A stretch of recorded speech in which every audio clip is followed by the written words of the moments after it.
அது மட்டுமல்ல, இன்னும் சொன்னீங்க,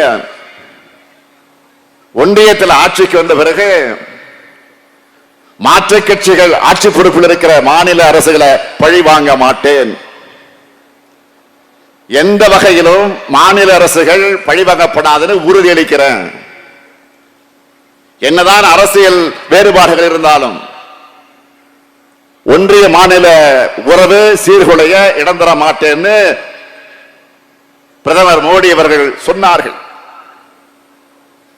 எதிர்கட்சிகள் ஆளக்கூடிய மாநிலங்களை பழிவாங்கிறது மட்டுமே, பழிவாங்கக்கூடிய அரசியலை மட்டுமே நடத்திட்டு இருக்கீங்க என்பதற்கு எத்தனை ஆதாரங்களை இப்ப என்னால சொல்ல முடியும். இப்போ கூட எங்களுடைய தமிழ்நாட்டு ஆசிரியர்கள் மற்றும் மாணவர்களுக்கான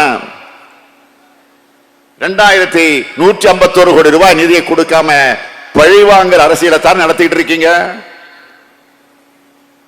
மாண்புமிகு பிரதமர் மோடி அவர்களே, இன்னும் இருக்கு. கடந்த 6/12/2012 அன்று குஜராத் மாநிலத்தினுடைய முதலமைச்சராக இருந்தப்போ சொன்னது ஞாபகம் இருக்கா? குஜராத் மக்கள் 60,000 கோடியை டெல்லிக்கு அனுப்புறாங்க. ஆனா அங்கிருந்து திரும்ப வர்றது மிக குறைவு, மிக மிக குறைவு. குஜராத் என்ன பிச்சைக்காரர்கள் மாநிலம் கேட்டீங்களா, நினைச்சீங்களா? அப்படி கேட்டாரு. அதே கேள்வி நான் திருப்பி கேட்கிறேன், தமிழ்நாடு என்ன பிச்சைக்கார மாநிலமா? நாங்க உழைச்சி வரிய செலுத்தின படத்துல எங்களுக்கான நிதியை கொடுக்கிறதுல உங்களுக்கு என்ன பிரச்சனை? 43 லட்சம் பள்ளிக்கூட நலனுக்காக நிதியை விடுவிக்காம மிரட்டது நியாயமா? தேசிய கல்விக் கொள்கையை ஏத்துக்கலன்னு தமிழ்நாட்டுக்கு தர வேண்டிய நிதியை தர மறுக்கிறாங்க. உண்மையிலே மக்களுக்கான மாணவர்களுக்கான திட்டமாக இருந்தா நாம அதை ஏன் எதிர்க்க போகிறோம்?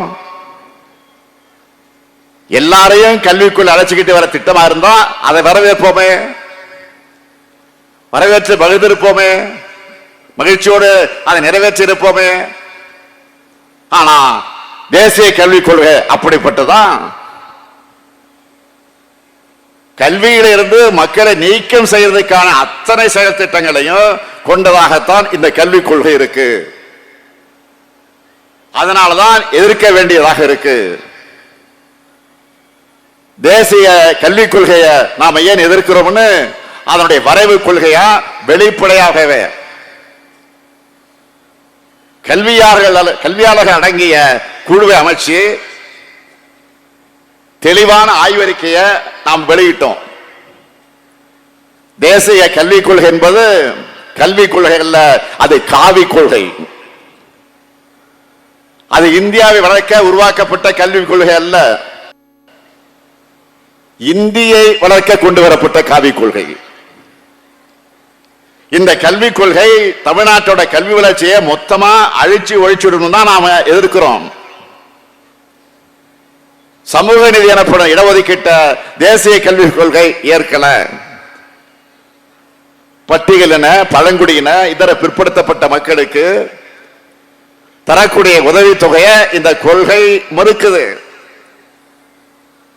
3, 5 ஆகிய வகுப்புகளை பொது தேர்வு வச்சு வடிகட்ட பார்க்கிறாங்க. 9ஆம் வகுப்பு முதல் 12ஆம் வகுப்பு வரை செமஸ்டர் தேர்வு முறையை கொண்டு வர போறாங்க. அதாவது ஆல் இந்தியா எக்ஸாம் நடத்துற மாதிரி. உங்க மகனோ மகளோ 12ஆம் வகுப்பு முடிச்சுட்டு விரும்பின கல்லூரியில் போய் விரும்பின பாடத்தில் உடனே சேர முடியாது. இப்போ மருத்துவக் கல்லூரியில் சேர நீட் தேர்வு வைக்கிற மாதிரி ஆர்ட்ஸ் காலேஜுக்கும் தேர்வு வச்சுதான் எடுப்பாங்க. அந்த தேர்வையும் கல்லூரி நடத்தாது, தேசிய அளவில் தேர்வு ஏஜென்சி தான் நடத்தும்.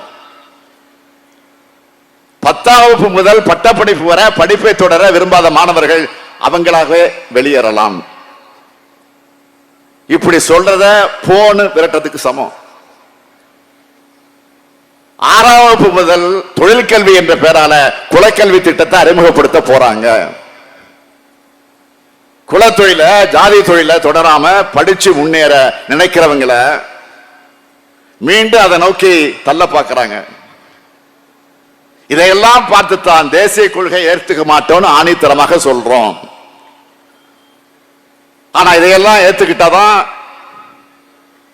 தர்மேந்திர பிரதான் என்ன சொல்லுகிறாரு, இதை ஏத்துக்கிட்டு ஆகணும் என்று சொல்லுகிறார். இல்லைன்னா பணம் கிடையாது மறுக்கிறார். 2000 கோடி கிடையாது சொல்லுகிறார். உடனே நான் சொன்னேன் 2000 கோடி நான் 10,000 கோடி தந்தாலும் ஏத்துக்க மாட்டோம் என்று ஸ்ட்ராங்கா நான் சொல்லிட்டேன். அந்த கோபத்துல தான் அமைச்சர் தர்மேந்திர பிரதான் தமிழ்நாட்டை சேர்ந்தவங்க மேல கோபப்படுகிறார். நமக்கு ஜனநாயகத்தன்மை இல்லையாம், நாகரிகம் இல்லையாம்.